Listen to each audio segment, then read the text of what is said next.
अस्सलाम वालेकुम students, welcome back to the channel mathematics by Arif Panjwani. Digital set maths continue करेंगे। Chapter number 1 basic arithmetic है और आज का जो हमारा टॉपिक है वो रेशियो एंड प्रोपोर्शन। तो आज की वीडियो के अंदर हम रेशियो को कवर अप करेंगे और फिर इंशाल्लाह नेक्स्ट वीडियो में प्रोपोर्शन को कवर अप करेंगे। बहुत इंपॉर्टेंट टॉपिक है। काफी सवाल आते हैं, मतलब इसके कॉन्सेप्ट काफी सवालों के अंदर भी अप्लाई होते हैं। तो स्टार्ट करते हैं रेशियो। तो रेशियो बेसिकली होता क्या है हमारे पास? Ratio is a fraction that compare to quantity that are measure in same unit. तो बेसिकली दो क्वांटिटीज को मेजर करने के लिए काम आता है रेशियो, फ्रैक्शन की फॉर्म लिखते हैं। लेकिन बहुत इंपॉर्टेंट चीज क्या है कि दोनों क्वांटिटी के हमारे पास जो यूनिट्स है वो सेम होने चाहिए। The first quantity is numerator, other is denominator. हम इसको किस तरीके से सवाल पूछा जाता है, कभी आपको ऐसे लिखा आता है 5 to 12।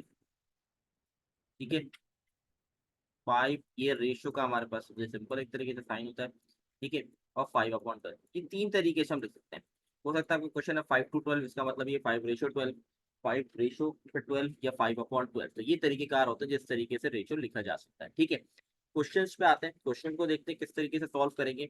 Question number 1, example number 1। In a right triangle, the ratio of the length of the shorter leg to the length of the longer leg is 5 to 2। देखिए यहाँ पर लिखा हुआ आ गया 5 to 2। ठीक है, shorter leg to the length of longer leg is 5 to 2, मतलब shorter जो लेग है राइट एंगल ट्राइंगल की वो 5 है और जो लॉन्गर है वो हमारे पास क्या है, 12 है। If the length of the hypotenuse is 65, what is the parameter of triangle?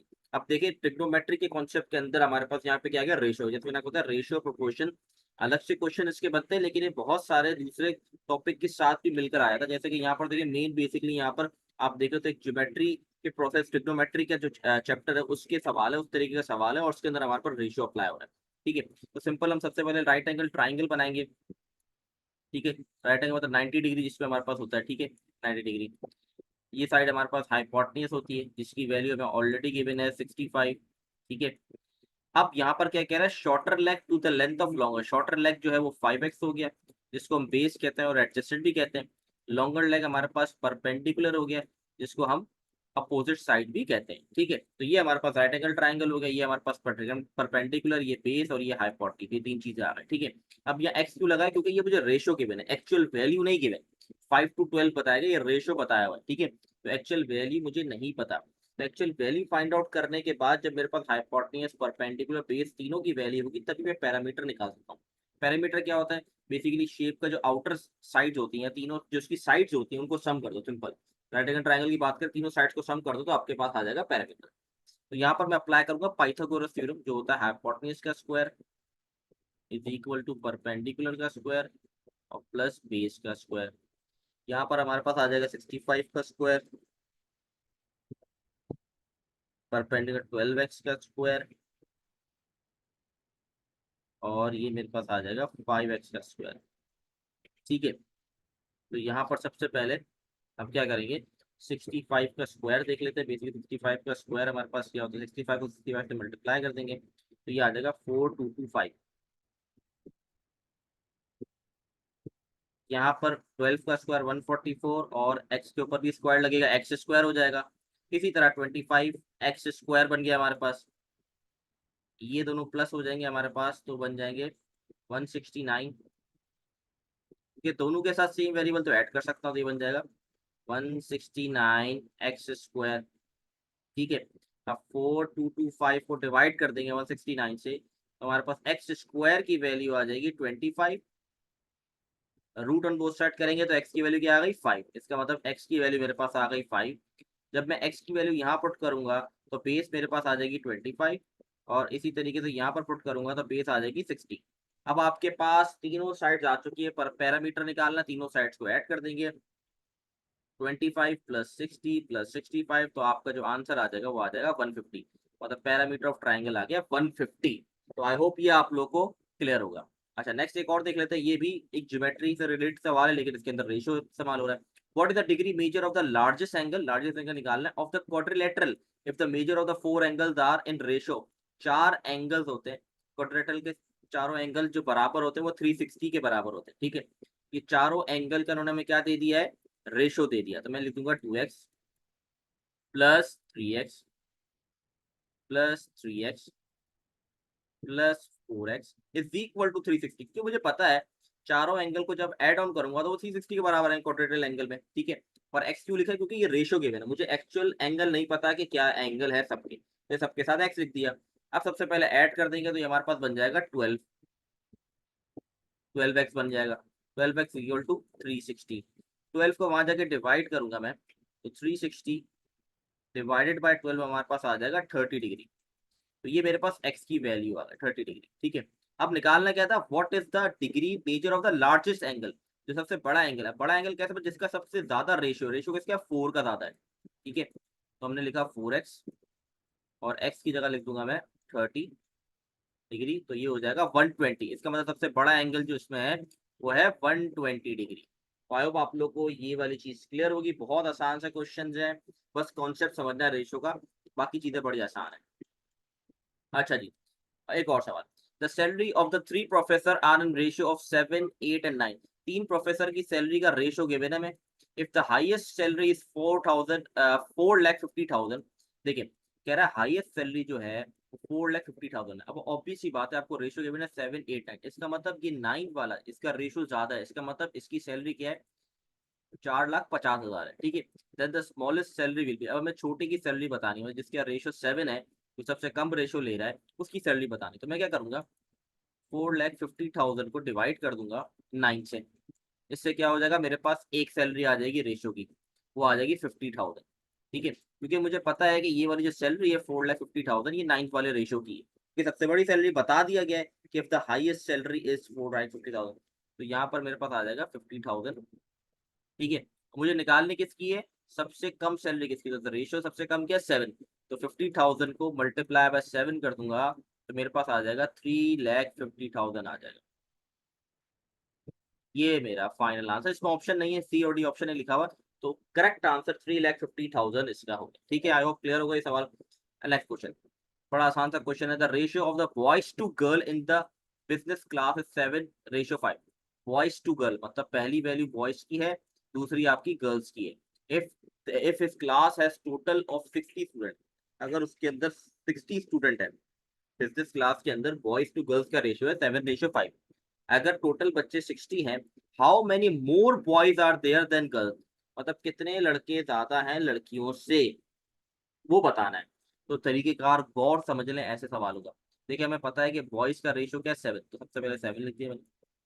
नीचे, अगर आपको किसी पर्टिकुलर क्वांटिटी का रेशियो निकालना है या उसकी अमाउंट निकालनी है, रेशियो तो क्या मैंने अमाउंट निकालनी है कि वो कितने टोटल में से, टोटल स्टूडेंट बताए, तो आपने करना क्या होता है ये समझ लें। सबसे पहले बॉयज का निकाल लो, मैं चेक करना चाह रहा हूँ बॉयज है कितने, तो बॉयज का रेशियो लिख दिया। नीचे क्या करूंगा, टोटल रेशियो लिख दूंगा। टोटल क्या था 7 और 5, तो उनको ऐड कर दूंगा और मल्टीप्लाई बाय टोटल स्टूडेंट्स कर दूंगा।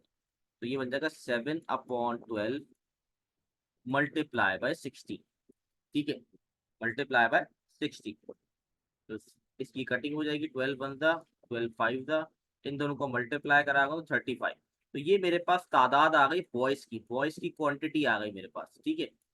अब 60 में से मैं 35 माइनस करूंगा तो मेरे पास किसकी अमाउंट आ जाएगी टोटल, वो गर्ल्स की आ जाएगी। ये आ गई मेरे पास गर्ल्स की, ठीक है। तो अब मुझे क्या बताना है, how many more boys are there than girl, मतलब कितने लड़के ज्यादा है लड़कियों से। लड़कियां हैं 25 और लड़के हैं 35, 35, तो 10 का फर्क है 10 का, तो आंसर हो गया सी, तो इसका आंसर है 10। तो आई होप ये क्लियर होगा आप लोग को। अब ये जो क्वेश्चन है फादर, ये आप लोग खुद ट्राई करें, ये आपके लिए इतनी होमवर्क है। अगर आपसे सॉल्यूशन नहीं होता तो आप मुझे कमेंट करें, मैं आपको सॉल्यूशन शेयर कर दूंगा, लेकिन आपको ट्राई करें। और जैसे मैं बताता रहा हूँ कि आप लोगों को वर्कशीट प्रोवाइड की जाएगी, हर वीडियो के नीचे डिस्क्रिप्शन में आपको वर्कशीट मिलेगी। वो वर्कशीट जरूर सॉल्व करें, वो प्रैक्टिस वर्कशीट है, डिफरेंट जगहों से क्वेश्चन लिए गए सेट के डिजिटल सेट की बुक से, तो उसकी जरूर प्रैक्टिस करें। और उसके सॉल्यूशन भी मैं आपको प्रोवाइड करूंगा, आप कमेंट करें, मैं आपको सॉल्यूशन भी प्रोवाइड करूंगा, लेकिन पहले खुद कोशिश करें उसको सॉल्व करने की। तो आगे बढ़ते हैं, थर्ड पार्ट जो है आपके लिए होमवर्क है, ठीक है। अच्छा जी, अब इन क्वेश्चंस पे आ जाते हैं। If the ratio of A to B is 3:5 and B to C is 2:7, what is the ratio of A to C? अब A to B दे दिया गया है और B to C रेशियो दे दिया गया है, और कहा जा रहा है रेशियो बता दो A to C का। अच्छा, अब मैं ऐसी ट्रिक बताऊंगा जिससे आप तीनों का अगर रेशियो आपसे पूछा जाए वो भी आप निकाल सकते हैं। मतलब अगर आपसे कहा जाए A ratio B ratio C बता दो तो भी निकल जाएगा। कैसे, अब देखें। सबसे पहले देखते हैं, हमारे पास तीन रेशियो है A B एंड C। सबसे पहला रेशियो ए और बी का गिवन है, वो क्या है 3:5, ए के नीचे ए की वैल्यू, बी के नीचे बी की। फिर दूसरा रेशियो है बी टू सी, तो वो है 2:7।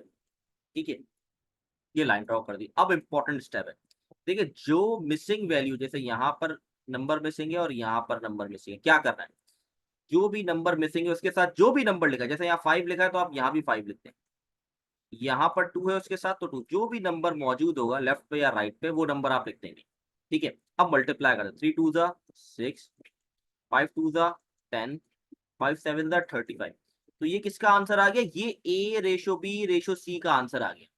सही है, लेकिन एक्चुअल सवाल तो ए टू सी था, लेकिन मैं आपको सिखा रहा था। अब जब ए रेशो बी रेशो सी का आंसर आ गया तो ए टू सी का निकालना मुश्किल नहीं है। अब ए की वैल्यू क्या है 6, तो आप लिख देंगे 6, और सी की वैल्यू क्या है 35, तो आप लिख देंगे ratio 35। That's it, answer done हो गया। तो आई होप ये ट्रिक आपको समझ आ गई होगी, इसको जरूर याद रखें, ऐसे सवाल आते हैं लेकिन बहुत आसानी से हो सकते हैं अगर आप ट्रिक समझ लेते।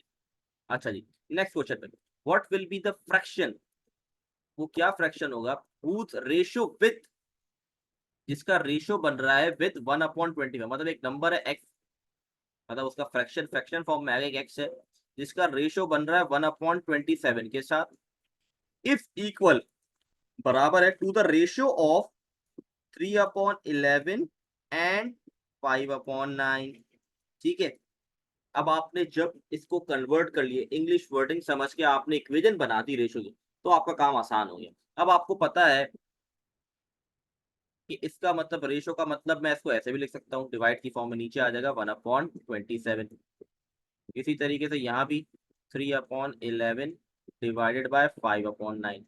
अब आपको ये भी पता होना चाहिए डिनोमिनेटर में जो भी चीज लिखी ऊपर जाके रेसिप्रोकल हो जाएगी। हमने सीखा फ्रैक्शन, प्रीवियस वीडियो में ही फ्रैक्शन पढ़ाया मैंने, तो ये बन जाएगी हमारे पास मल्टीप्लाई बाय 27/1। इसी तरीके से ये हमारे पास बन जाएगी 3/11 मल्टीप्लाई बाय 9/5, रेसिप्रोकल हो गई और मल्टीप्लाई का साइन आ गया। तो 27 मल्टीप्लाई बाय एक्स 27x हो गया मेरे पास, और 3 9 जा 27, और 5 11 जा 55।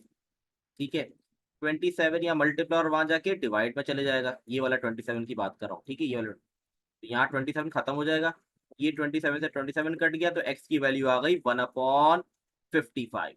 तो आई होप आप लोग को ये क्वेश्चन क्लियर होगा, बहुत ही आसान सा क्वेश्चन था, कॉन्सेप्ट समझना है, वर्डिंग पकड़नी है और उससे इक्वेशन बनानी है, वो बन गई तो आपका काम आसान। और फिर ऑप्शन होंगे तो उस पर टिक करना तो मुश्किल नहीं होगा। अच्छा जी, सम ऑफ टू नंबर इज 40, कह रहे दो नंबर का सम जो है 40 है, and their difference is 4, what is the ratio number. अच्छा, सम ऑफ टू नंबर, दो नंबर में पता नहीं तो हमने लिखा है x प्लस वाई जिसका सम आ रहा है 40, और एक है x माइनस वाई जिसका सम आ रहा है मेरे, जिसका सब्ट्रैक्ट करके मेरे को वैल्यू आ रही है, डिफरेंस आ रहा है 4। सही है, अब मैं क्या करूंगा, यहाँ से x और y की वैल्यू निकालूंगा, सिंपल है, दोनों को ऐड कर दो तो ये कट जाएगा, ये आ जाएगा 2x इज इक्वल टू 44, वहां जाके डिवाइड कर देंगे तो 44 डिवाइड बाय 2 कर देंगे तो वैल्यू आ जाएगी 22। ठीक है, अब 22 को मैं इस इक्वेशन में पुट कर दूं, पहली में पुट करे दूसरी में आपकी मर्जी, मैंने फर्स्ट में पुट किया तो x की जगह 22 लिख दिया, 40 22 वहां जाके माइनस कर दूंगा मैं, तो 40 माइनस 22, तो y की वैल्यू मेरे पास आ गई 18। ठीक है, अब रेशो निकालना है तो x वाली वैल्यू को डिवाइड कर दें, या इस तरह रेशो है तो 22 रेशो 18 लिख दें। ठीक है, और यहाँ पर कटिंग 2 11 दा 2 9 दा, तो 11:9 हमारा फाइनल आंसर। ठीक है, तो ये हो गया हमारा एक और सवाल। अब आज की क्लास का लास्ट क्वेश्चन, और उसको बड़ा ध्यान से समझिएगा, क्वेश्चन की वर्डिंग को समझना बहुत जरूरी है। और रेशियो का टॉपिक खत्म, इंशाल्लाह नेक्स्ट वीडियो प्रोपोर्शन पढ़ेंगे। ठीक है, फिर नेक्स्ट वीडियो में मैं एक साथ रेशियो और प्रोपोर्शन को मिलाकर मैं आपको वर्कशीट प्रोवाइड करूंगा, उसको जरूर सॉल्व कीजिएगा। इसकी कोई ऐसा वर्कशीट मैं नहीं प्रोवाइड कर रहा, लेकिन नेक्स्ट वीडियो में प्रोपोर्शन जब पढ़ेंगे तो उसके साथ एक वर्कशीट में प्रोवाइड करूंगा, उसको जरूर आप लोग सॉल्व कीजिएगा। Yes. Rupees 3115 is divide among ABC. 3115 rupees divide among 3115 रुपए तीन लोगों में डिवाइड हो जाए, ए बी और C, such that if we deduct, मतलब डिडक्ट कर लिए उनके पैसों में से 25 28 मतलब 25 28 और 52 rupees respectively from their share. 3115 rupees share हुए तीन लोगों में, और जब उनको शेयर मिल गया तो उनके शेयर में से कुछ पैसे कट कर लिए गए, ए में से 25 कट किए, बी में से 28 और सी में से 52 rupees from this share. The ratio of the remaining amount has become 8 15 and 20। जो डिडक्ट करने के बाद उनका रेशियो बन रहा है वो बन रहा है 8, 15 एंड 20। सही है। Find the amount of everyone. अब यहाँ पर थोड़ा बड़ा सवाल होगा, फाइंड द अमाउंट हो सकता है आपसे पूछ लिया जाए find the amount of A, find the amount of B, find the amount of C. मैं आपको ए की निकाल के दूंगा, बी और सी आप आराम से निकाल लेंगे। सबसे पहले मैं क्या करूंगा, 8x ये रेशियो है इनका, plus 15x plus 20x, 20x is equal to 311। ये टोटल अमाउंट थी। अब याद रहे इस सवाल में उसने कहा है कि ये जो रेशियो बन रहा है ये किसका बन रहा है, डिडक्ट होने के बाद जो रिमेनिंग अमाउंट थी उसका रेशियो है। तो कितने पैसे कट हुए वो चेक करना है, 25 प्लस 28 प्लस 52। तो ये हमारे पास बनता है 105। तो इसका मतलब 105 रुपये माइनस करने पड़ेंगे यहाँ मुझे टोटल में से, क्योंकि ये जो रेशियो है ये रेशियो किसका है, ये रेशियो तब अमाउंट डिडक्ट हो गई उसके बाद का रेशियो है। तो इसलिए अमाउंट में से डिडक्ट जो टोटल अमाउंट है उसमें से मुझे डिडक्ट जो अमाउंट है उसको माइनस करना जरूरी है। ये बहुत इंपॉर्टेंट स्टेप है, इसमें स्टूडेंट गलती कर जाते हैं।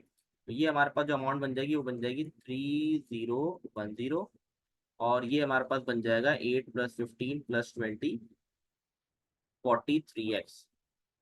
ठीक है। तो 3010 डिवाइड बाय 43 कर लेंगे, तो हमारे पास जो वैल्यू आ जाएगी वो आ जाएगी 70। अब मैंने आपको बताया ना आपको तीनों का निकालनी है अमाउंट, तो मैं एक की निकाल के दिखा देता हूँ, एक ही। तो यहाँ 8x है तो x की जगह लिख दूंगा 70। तो 8 को मल्टीप्लाई कर देंगे हम 70 से, तो हमारे पास अमाउंट आ जाएगी 560। 560 रुपीज मिले। ए को बी को निकालना है तो 15x ले लेंगे, सी निकालना है तो 20x ले लेंगे। तो आई होप आप लोग को चीजें क्लियर होंगी, रेशियो का टॉपिक क्लियर होगा। बार बार कह रहे रेशियो प्रोपोर्शन दोनों बहुत इंपॉर्टेंट टॉपिक है। इंशाल्लाह नेक्स्ट वीडियो में हम प्रोपोर्शन को स्टार्ट करेंगे, तब तक के लिए अल्लाह हाफिज।